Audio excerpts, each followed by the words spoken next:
Welcome back to the Singers and Cleats podcast. It is Monday, October 28th. This is episode 146. We are freezing in here.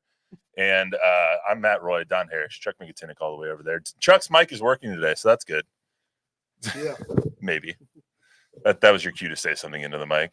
Testing. There you go. I was like, I think, pretty sure. Is that cool. what you're supposed to do? Guys, how was the weekend? Better than the Cowboys? It was a great weekend. Infinitely better than the Cowboys. Yes. Yeah, it was a fun weekend. The Broncos won, so that's good. Obviously, It was your birthday weekend. You went to a special dinner. Went to Sumo, had a nice Japanese dinner, Japanese steakhouse dinner. Yeah, fun story. We did that for every birthday I had growing up. So for my birthday, my sisters, my mom's, and my grandma's, we always went to hibachi. And so I hadn't done it in like 8-9 years. Cool. So I told Jordan, I was like, let's go do that. And so we invited our friends and had a nice little time. The chef, his name was Tommy. He had a little bottle of sake that he kept on the thing. So he just kept giving me pulls of sake the entire night. It was fun. A lot of fun. Sounds like a good place to go. It was pretty great. Tommy's fantastic as well. You flipped some shrimp up in the air into your mouth? Yeah, I caught him. Jordan caught him. Everyone else dropped him. So I would just like to say we're pros at this. That's fun stuff. No, it's absolutely. Plus, we had some great college games. Texas A&M winning. Texas barely pulling it out against Vandy. So a lot of good college matchups. UTSA with a heartbreaker. Shout out Aggie all black uniform. Uniforms are. Yeah, liked it. Those look good. I like the UTSA's wearing their all blacks this week. I think against Memphis. Yeah, that's for their funeral. No, I think that was last weekend. I don't hear anything in here. That was last weekend was their funeral. But yeah, but Memphis is a different bird. Absolutely. I'll be at that game this weekend, actually. So that'll be fun. Anyway, so we got a lot to talk about today. Before we get started, I want to remind everyone, subscribe to the News 4 Fox SA YouTube channel. If you are so inclined, give us a 5-star rating, rate, review, subscribe to the podcast on your favorite podcast app. Helps us out a lot. Going to talk Spurs. They're 1-1 on the young season. They lost the season opener, won the home opener. So what have we seen so far? Surprised, Don, so far in this young season, plus Cowboys. We're going to talk them after their lopsided loss, and a lot of weird things happening around the league. Weird/stupid things happening around the league yesterday. So we'll go into some of those as well. But first, I want to talk about the trivia question. With the win over the Rockets on Saturday, the Spurs are now 25-4 in home openers under Greg Popovich, according to Jordan Howenstein. When was their last loss at home in a season opener? Would it have to be recent? Because they've been so bad in the last 5 years. If I was going to err on that, yeah, for sure. But I mean, I don't even have a guess. It is recent. Okay, 2 years ago. Last year. I was close. Last year against Dallas, they lost 126-119. 2 years ago, they also lost 129-102 to Charlotte. But starting out Greg Popovich's tenure, they did not lose a home opener until 2006. Wow. So, 2007. You know what that's called? 2 words. Tim Duncan. They did lose in 2006. They lost in 2009, and then they lost 2 years ago and last year. Those are the 4 losses in home openers. They almost lost on Saturday after leading by 22 points, but luckily that did not happen. So let's go over some Spurs here, since that is my biggest interest right now, because I'm quite frankly sick of talking about the Cowboys. I want to go over a little good, bad, and ugly. So they beat the Rockets. They lost to the Mavericks. The good from Saturday is I think that Saturday game is a game that last year they would have lost. Correct. And this year is a game that they pulled out because they had a little bit more grittiness, a little bit more toughness, a little bit more physicality, and a little bit more veteran leadership. Don, what do you think? A little bit more Chris Paul. Made a couple of key plays down the stretch. Their defense is better, and defense came through down the stretch, even though the lack of it is the reason that Houston came back. Houston went ISO, and they got some guys that can really beat you off the dribble. Jalen Green's really good. And their athletes just were part of that big run. But yeah, I like the fact that Steph Castle's playing crunch time minutes as a defensive presence. Harrison Barnes really guards people. Sohan has been better than I expected. Chuck and I, he's our whipping boy when we watch Spurs games because just how bad his hands are. But he's so good at energy, defense is the way he moves his feet, and he's getting better in cutting and finishing layups So just don't when let he him can handle catch the it. ball. Just don't When let he him can handle the catch it, ball. and when he can not turn it over, dribbling. But he's better than I expected. He's you got to give the guy props. I think he had 17 and 12, and he also had a lot of points in the opener. It's just really funny when you're like, yeah, when he can dribble the ball, he's fine. He was born to be defensive end or something, not necessarily a corner. He's a cornerback. yeah. Yeah, super twitchy. You like everything about him. Doesn't The have way he hands. moves. Yep. He's Devontae It's Turpin. just you hold your breath when he's moving and then has to catch it. Hand-eye. I wrote a couple of goods down. I only wrote down one bad one, or two uglies, really. But the other good I wrote was the Chris Paul grit that he kind of brings to the team. Dylan Brooks is going to be an asshole like all the time on the court. Chris Paul is now the joker. He's now the asshole for the Spurs a little bit because you see him getting into it. You see him defending his guys, showing them exactly how you're supposed to act when you're facing one of those kind of, I'm going to call him a joker, but one of those Alpha jerks on the other side of the court. And you saw Chris Paul in a little video like throw a little elbow at Dylan Brooks like inconspicuously. And so I love that Paul's grit. always been chippy. He's in that category with the Pat Bevs and Brooks, that just a little chippy. When he's on your team, you love it. Spurs had Bruce. Bruce is one of the dirtiest players of all time, and nobody in San Antonio said that because he's on your team. Yeah, well, you also usually those players, the Dylan Brookses of the world, the Pat Bevs of the world, they're not the Draymond Greens. They're not the most talented players on the team, and maybe they don't give you that improvement because of their basketball acumen. It's all the effort. It's all the energy. Chris Paul, throughout his career, has obviously been one of the best point guards in the league and has been an all-star, is going to be a Hall of Famer. He brings that still, but he also brings the grit. And I think that's some of those things that Keldon and Jeremy can really use to their advantage, is bringing a little bit more of that grit. Jeremy's that guy too. Yeah. I think so as well. Yeah. You hear a soundbite before the first Houston game. He didn't care. Where's the bleep I have here? He basically said bleep Houston. Yeah. And laughed. And they should. I mean, they play again tonight, so we'll see how Dylan Brooks and but Houston I also liked that. Wemby's toughness. I mean, that was a play diving on the floor and stuff, where Wemby could have just rolled over and let Dylan Brooks have the ball, and he just decided it's a fumble recovery. It's mine. I'm not giving it up. I don't care what Brooks. And then Brooks had to try to prove a point to rip it away from him. And Wemby didn't give in, so I kind of like that. He wasn't Cam Newton in the Super Bowl when he sees the ball and doesn't dive for it. And then the other good I thought was the physicality of the team. They out-rebounded the Rockets on Saturday. I loved seeing that.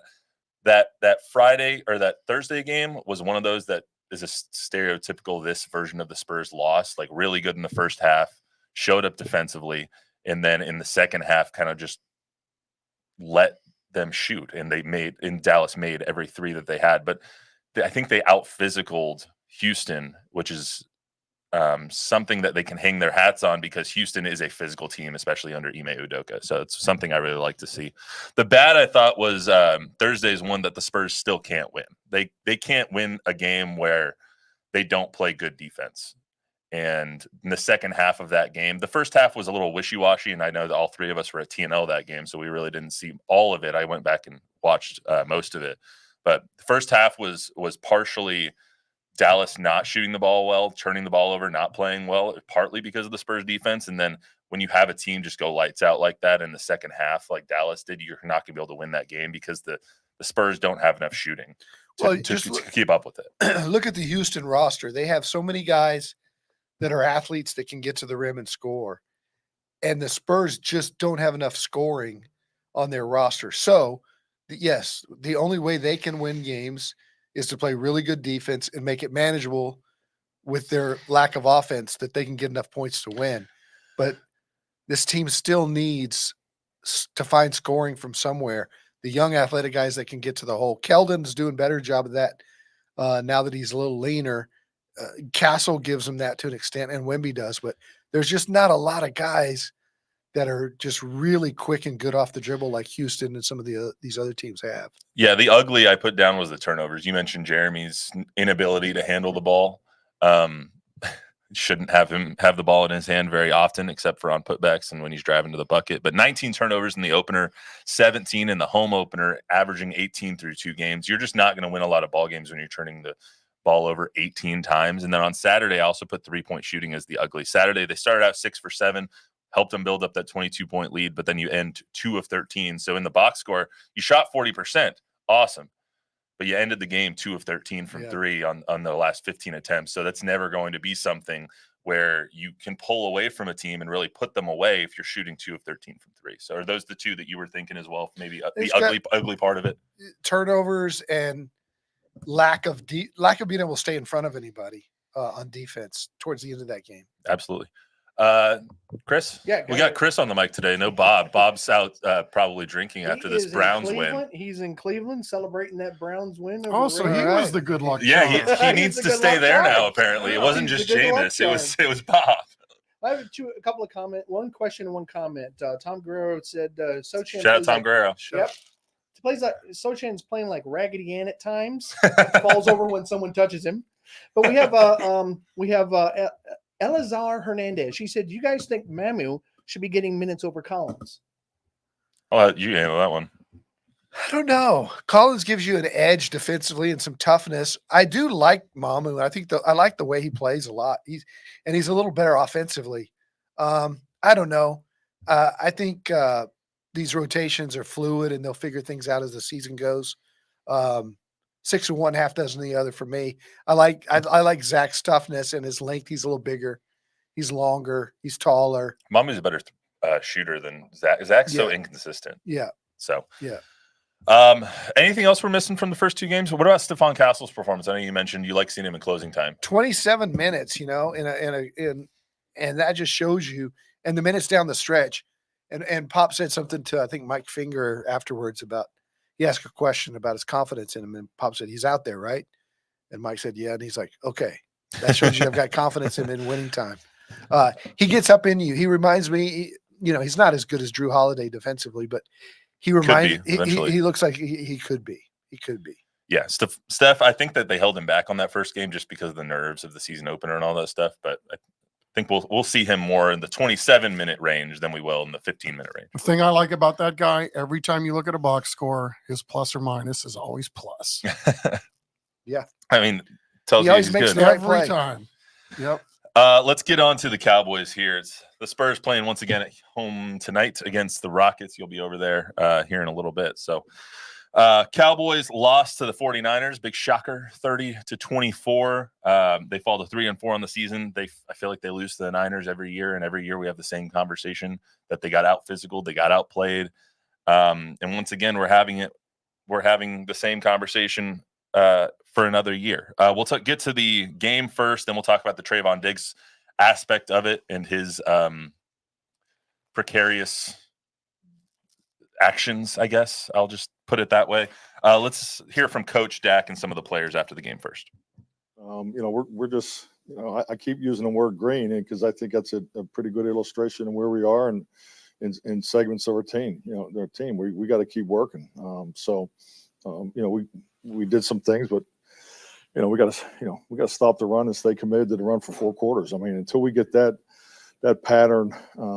Working cohesively together, we're not playing to our strength. I mean, that's a huge part of the complementary football. We're losing the turnover ratio week in and week out, and we're not being able to stop the run and stay committed to the run for 4 quarters. So, that's how we have to play. That's how we're going to play. So, we need to be better at it. I mean, me personally, frustrated myself that my play. I imagine the rest of the guys are not getting a win.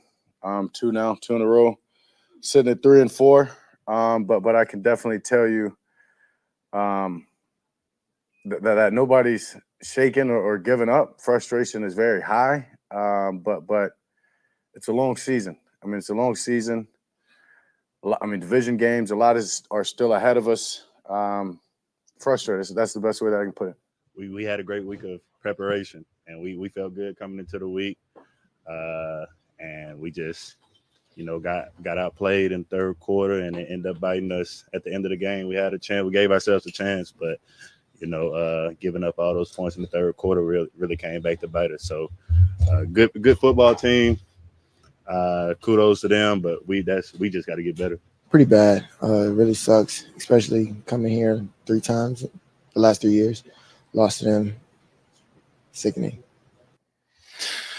Yeah, I mean, to me, the game came down to a couple of things. The Niners just came out with a sense of FU and a nastiness in the second half that the Cowboys just simply don't have. They don't have the physicality. They don't have that toughness. They never have when they played the Niners, and that's why they get beat by the Niners so consistently. Chuck? Well, I thought, they played a pretty good first half defensively, right? I mean, at least it looked like they were going to be competitive start to finish, but you cannot turn the ball over. That first interception that Dak threw was like, I don't care what the situation is. You're throwing it up. You're hoping your guy makes a play. You're trying to get the offense going, whatever it is. A 5'9" guy going up against 2 DBs that were right there. Just a horrible decision, even though, the pressure was in Dak's face. Would it have made a difference? Would it have made a difference to you if you threw it up to CD instead? Because that was Kevontae Turpin. Does that make a difference? Well, in some ways, yes. Because he's a 5'7", 5'8" guy instead of CD. I was just curious. To me, that's just one aspect of what we saw last night. The third quarter was, yes, the 49ers exerting their will. The Cowboys were getting away with a couple things. They had a couple of mismatches that weren't going in their favor in the first half that they were able to overcome, make them kick field goals as opposed to getting touchdowns. But you have to play perfect when you're that banged up on defense. And, it's the same old story, right? They did it for a while. They looked good, okay, for a while on defense. But at the end of the day, when you're giving up over 200 yards on the ground, that's just, you can't compete at this level if that's going on. To a team that doesn't have a running quarterback, let's just say, and a team that's on their third string running back. Jordan Mason goes out of the game with a shoulder injury after like 6 carries or something like that. And in comes the rookie who was taken 2 picks after the Trey Lance pick that was or the Cowboys pick that was traded for Trey Lance, by the way. Yeah, so that kid looked pretty good last night, right? Yeah, with authority. And, yeah, absolutely. They looked. The Niners are just a more physical and more complete team. Look, whenever I hear Dak and Coach McCarthy and those guys talking, it hits me that the Cowboys and a lot of their fans think that they're a lot better than they are. Almost like they're entitled to be a playoff team because they wear the star on their helmet. The bottom line is the Cowboys roster is laughable. It's like Cleveland. It's like Jacksonville. Not that bad, but other than, they don't have depth at any positions. Last night, their running backs were Ezekiel Elliott and Dalvin Cook, 2 grandfathers. 2019, that would have been such a good backfield. and the guys in the defensive backs making plays or pass interferences or whatever last night are guys I didn't know that I don't think were there in training camp. They had a guy starting last night that introduced himself on the starting lineups that I'd never heard of. He was the 5th corner that made the team. Yeah, he was the last one. And I was like, they're just not a good team. And because they've got Dak and CD and Micah and Tank, we think, okay, they're a good team. They lost 21 last year. The Patriot guy, the DB, help me. Oh, Stephon Gilmore? Stephon Gilmore. They lose Gilmore. They lose Bland. They lose Parsons. There's no depth. They don't have any talent on that roster. They can't get a pass rush to save their lives. And don't forget, and again, I get killed for this, Dak Prescott was a 4th-round draft pick. He's a great leader. He's a good quarterback. He's a middle-of-the-road quarterback, but he's not Patrick Mahomes. And for some reason, he's up there talking like he is. He thinks he is. They have no panic at 3-4. They think they're going to go 13-4. I don't know if there's no panic because, as we saw from Trayvon Diggs, that they're mentally weak. Let's just say, I think when you look at this team, Dak is continuing to have one of the worst year he's had in the last 5. I would say. He has 2 interceptions again for the 3rd week in a row. He's now at 8. They're through 7 games. He threw only 9 last season as the runner-up in MVP. How many has he got now? He's got 8. He's already thrown more interceptions than he did all of last year. No, he's one short. Okay. Next game, I'm sure he'll get there because Yeah. he's on a streak. He's on a streak that is hitherto undreamt of for even him. Yeah, I mean, Like- on offense, it looks to me like they just don't have any real playmakers. Now, granted, I left when things started getting bad in the third quarter, and I drove home. So, I saw the box. I saw the Dak and CD finally got it going later in the game. But it just seems like when you really need to have a play, who are you going to go to, right? 87's good, 88's good, 9's a work in progress, 1's good. But you don't have that Debo Samuel that is going to be open, you can count on, you can move the sticks. They don't have that. It's very apparent to me that 23 is the best running back on this football team, just with the eye test, not without, the way he moves. And, he wasn't available last night. What happened there? I'm not really sure. They said he was sick before the And then game. he came out and signed autographs and was on the sideline. Yeah. So That doesn't pass the smell test either. I'm with you in a lot of ways. But again, I'm not there. I don't know. And I don't want to accuse anybody of something that they may not be guilty of. But, I guess to further Don's point, it just doesn't look like a very good football team. Is there a lack question? of talent? Is there a question in either of your minds that Brock Purdy is better than Dak Prescott? I don't know. I mean, he I don't makes think it's plays. close. I don't know if you just seen him play the week before against Philly, where he was turning it over like crazy. He does Played well last night, though. No doubt about it. He's a really good football player, but he doesn't have the measurables to be like great. He doesn't have Mahomes' arm.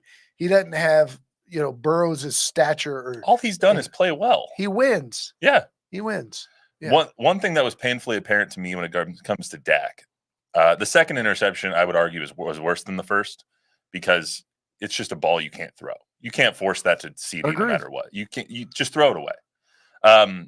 I just saw and there should have been a third on the last drive. I saw people spitballing on the internet too about, isn't it funny that 88 never tries to break those passes up? It's like, come on. No, man. I mean, the other thing about that wasn't getting broken up. The other thing about Dak is what made Dak really good early in his career when he took over for Romo was he was a rookie, he was young, and he ran a lot. I was just about to say that. He ran a lot of that RPO stuff at Mississippi State, and you saw some of it in Dallas.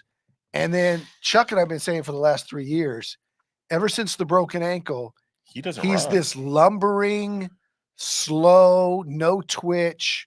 I mean, it looks like it hurts him to boot out. It looks and run. different than it did before. Yeah. He doesn't run anymore. Like he had a wide open lane. I want to say on the last drive, maybe the second play. He had an open lane. He can't run. Is he heavier? It is like or he won't run. It's rear one of ends, the two. thighs. He's thicker in terms of, I think he's more physically built. I mean, I don't, by no means do I think he's fat. No, I don't think he's fat. I just think he's slower. He's in a relationship now. He's gained a little weight, don't we all? Let's get to the Trayvon Diggs of it all. So if you haven't seen it yet, just to paint this in a little bit of context, he went into the locker room after the game, immediately looks at his phone, looks at Twitter, allegedly saw a tweet from WFAA's Mike Leslie kind of calling out Diggs for lack of hustle on the George Kittle play. It was a play where I didn't queue it up, which I should have. It was a play where Trayvon Diggs was in man coverage, not on Kittle, but Kittle's breaking loose and running for a touchdown. And Trayvon Diggs does not look to be giving the best effort. Let's just say that. He exits the locker room, goes out to the gaggle of reporters, and confronts Mike Leslie saying this. Took from that? Out of that whole play, that's what you took from that? You don't know football. You can't do nothing that I do. You can't go out there and do nothing. Stay in your lane, buddy. Stop playing with me, bro. Just asking the question, Trayvon. I mean, I'm happy to have you answer the question. Out of that whole play, that's what you took for that? That's what you got from that whole play, that's what you got from that? I'm asking you. We can talk about it more. What were you doing? That's the best part was the last part. Talk about D's nuts. Matt, you're I didn't bleep that. Sorry, I should have. I forgot that there was cussing in there. Yeah, Matthew. We're all right. FCC violation. Yeah, it's a YouTube show. All right. We're not going to get an FCC violation. We're not playing this on the air. I think there's a product out that goes by that name. My bad. But anyway, that was really funny. However, it shows the mindset that this team has right now. They are, in my view, a weak team mentally. when you are coming after reporters, immediately going into the locker room, looking at Twitter, saying, you know what, F you, I'm going to go out and confront him about something that he said. How you just lost in embarrassing fashion. Your defense got destroyed in the second half, mainly in the third quarter. Ed Werder said it best. Ed Werder tweeted out, worry about stopping the other team than instead of worrying about Mike Leslie. It reminded me a little bit of in the Bronco game that for some reason Sean Payton ran a fake field goal on 4th down and didn't go for 60 yards. And then he ran a fake pass on 4th down when they were already up 21. And JC Horn took offense to that and started shouting at Sean Payton that they're trying to run the score up. Sean said, play better.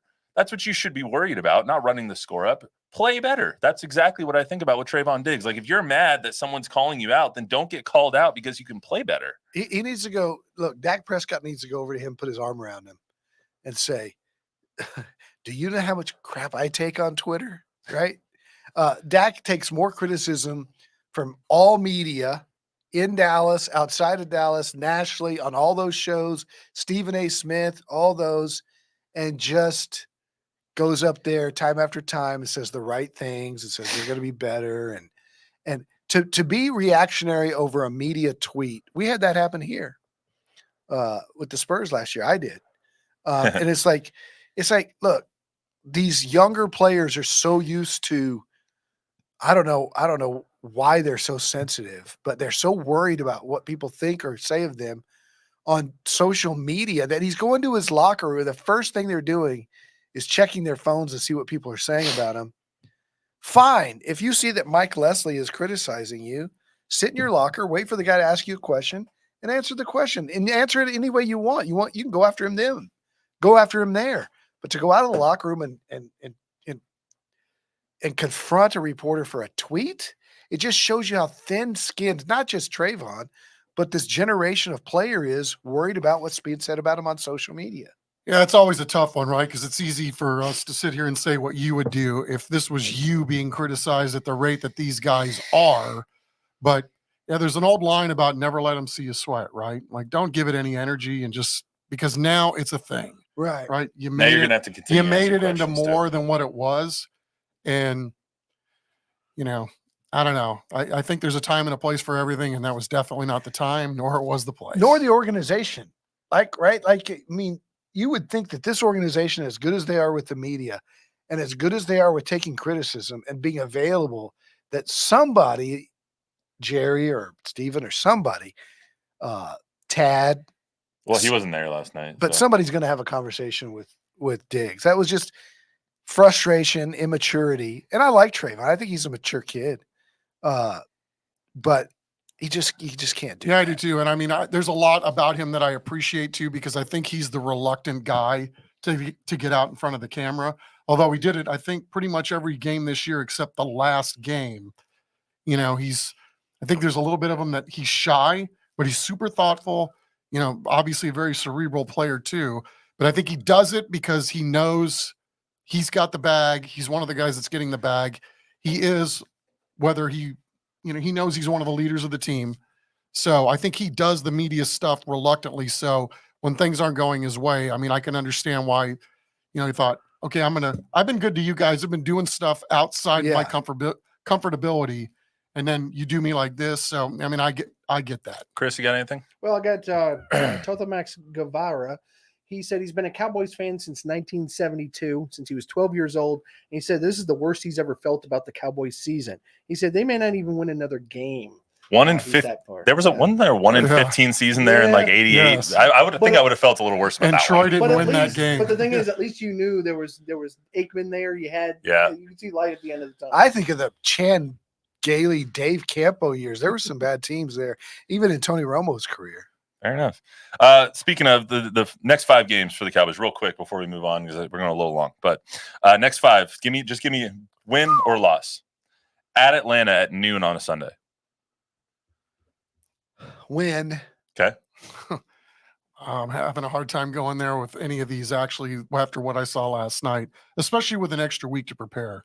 So I'm gonna have a hard time saying anything. I got to see it to believe it at this point. So loss? You think they lose that game? Yeah. Home to the Eagles. Loss. They play like crap at home. So Well, they're lucky that I don't know that the Eagles are playing a whole lot better, although that was a pretty good performance yesterday. So I'm now speaking out of both sides of my mouth. No, I'm in a loss. for the rest of the schedule. I got to see it first. Home Texans on Monday night. Loss. Same. Loss. At Commanders. Loss. Loss. I don't know. No, I'll give them that one. All right. So 1-3 for Chuck, and then home to the Giants on Thanksgiving. Win. All right. So 2-3, 1-4. So it's not looking good, guys.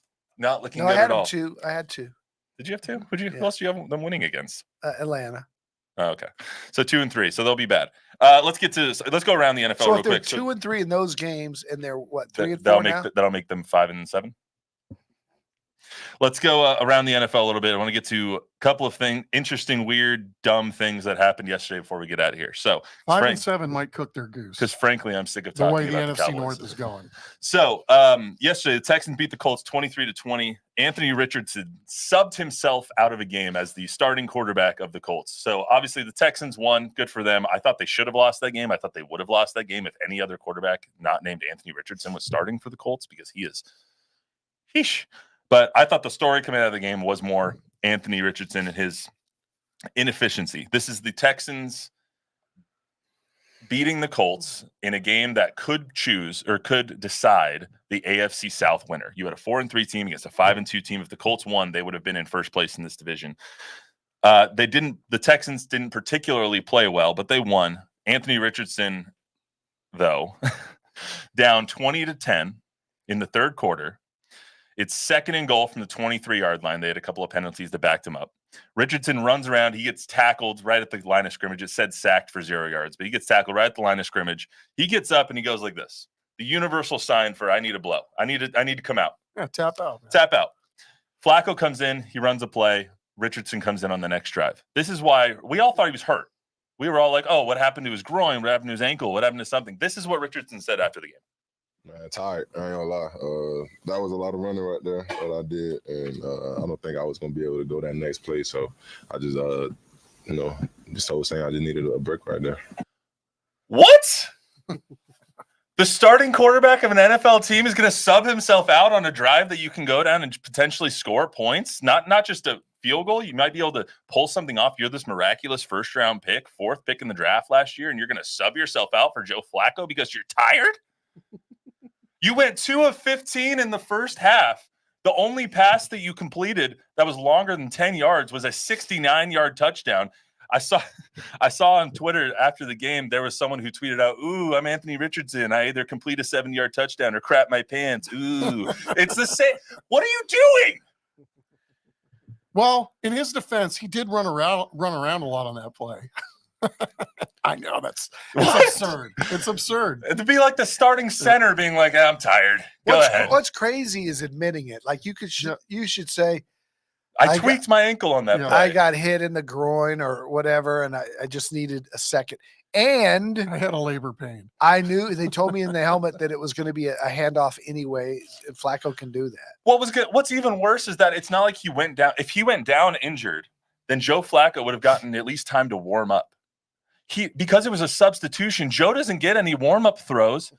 There's nothing that went right on that play, and I can't fathom it. Okay, but in hindsight, Flacco turned and handed the ball off for a 2-yard gain, and he was back on the next But if he was warming up, do you think that would have been different? It's a 20-10 game in the third quarter. No, they were going to run the ball, kick the field goal. I don't know about that. Anthony, they on they 3rd might and have 23. They might have thrown another incompletion with Anthony Richardson. He ended the game 20 of 32, throwing one of the most incomprehensible interceptions I've ever seen right before the half. Giving the Texans another touchdown, putting them up 17-10. The Colts defense played well. A frustrated fantasy owner? Or did he have this? Did you have the over? Did you have the spread? No, so I had the Colts on the spread, so I got that. So I won that anyway. The truth no, I got out. that anyway. So Okay. the spread was 5. But I'm a frustrated former athlete.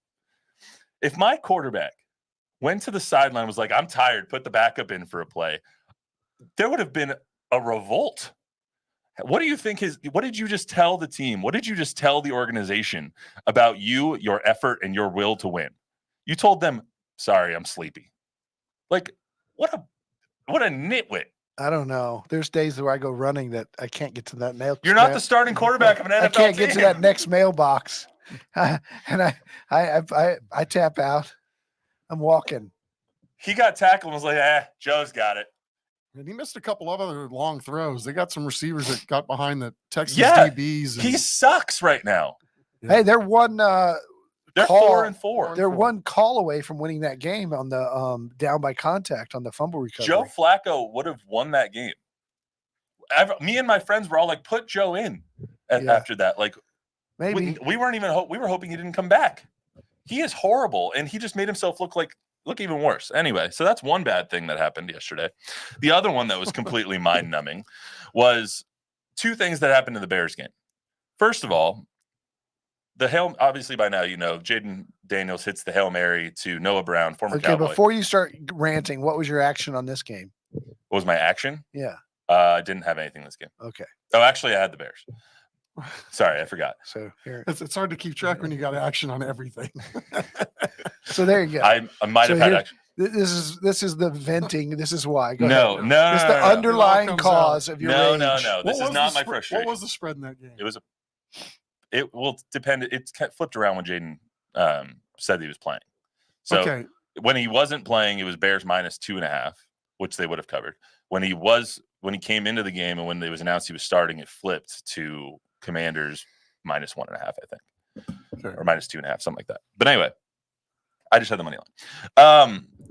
So first, the Bears go up with like 22 seconds left. Jaden Daniels hits a 13-yard out to Scary Terry, who is completely unguarded, who they basically get 13 yards to take it to the 48-yard line. Now they have enough for a Hail Mary. And this is what Matt Eberflus says about that play before the Hail Mary after the game. 13-yard strike, they get out of bounds in 2 seconds. Are you preparing that play for them to run some kind of shots to the end zone laterally, or is that something where how do you look back on that spot? Yeah, because you're defending touchdown, right? You're defending touchdown there, and them throwing the ball for 13 yards or 10 yards, whatever that is, doesn't really matter. It's always going to come down to that last play. And it came down to the 2-second play to the last play, and we got to execute on that one. The hell are you talking about? It doesn't matter. It does matter. Yeah. Dan Quinn afterwards said that it was the most important play on the drive. Tony Romo called it in advance. Yeah. They've seen it before. But I don't know that it's the wrong move defensively because you might give up something bigger with 13 seconds to go. Well, the same thing in the Colts game. You saw why am I forgetting? D'Amico Ryans, he blitzed 4 people off the left edge when Anthony Richardson was trying to heave it to the end zone. So he couldn't roll right and get all of it behind him. There's nothing like that in the Bears game on that play or the play afterwards. They just allowed a 13-yard completion, which allowed Jaden to get enough behind him to where he could almost get it to the end zone. He was still short. He was still a couple yards short of the end zone on that Hail Mary. Luckily, it got tipped behind him and the Commanders won. I keep wanting to call them their former name, but the Commanders won. But to say that play doesn't matter is one of the dumbest things I've heard a coach say in a long time. And I'm not one that's usually prone to hyperbole, but this is just stupid. Say what? I mean, yes, in the grand scheme of things now, hindsight. Because if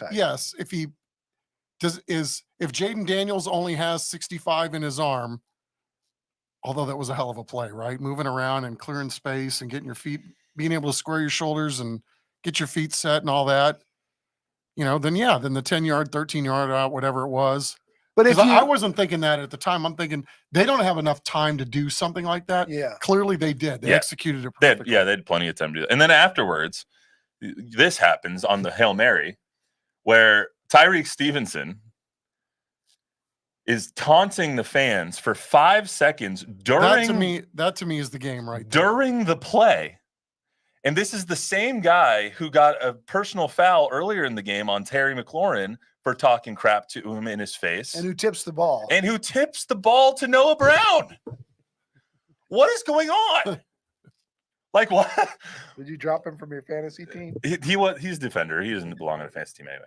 But like I just can't. The idiocy of what happened in the last 2 plays of that game, I will never understand. And it's not even because I had a bet on the Bears. It's because I just hate stupid football. I hate stupid football. And Matt Eberflus made a dumb decision there, and Tyreek Stevenson made a dumb decision there. Also, why do you have a quarterback spy on a Hail Mary attempt? I don't know. I know this, Matt. Chuck and I are both twice your age, and we, in the last, I don't know, 10 years maybe, have witnessed enough stupidity outside of sports that stupidity by a 23-year-old kid playing in the NFL is nothing that's going to get under our skin. Yes. And I mean, look at how much joy that play brought to the entire operation yesterday, right? We all came out of our chairs. We were all yelling and screaming. I mean, it was a nothing game. And then all of a sudden it wasn't. It was pretty cool. Yeah. I mean, it was ASU legend, by the way, Jaden Daniels, just saying. It was a great play, and I'm happy for Jaden, but I just can't believe how dumb the Bears are sometimes. Yeah, there's They're look just one of those around. I know a couple organizations. people in this room that know how. Look Lions fan, Packer fan. Look around the world every single day, and you'll see so much more stupidity. Election weeks next week, we're going to see a lot of stupidity over the next week and a half, I'm sure. Anything else, guys, before we get out of here? I go take a Tylenol or something. No. All right. That's all we got for you today on the Seekers Cleats podcast. Remember to rate, review, subscribe, give us a 5-star rating, tell a friend, tell an enemy. We'll be back on Thursday with more Spurs and Cowboys coverage and maybe something else that makes me want to blow a gasket. We'll see you then.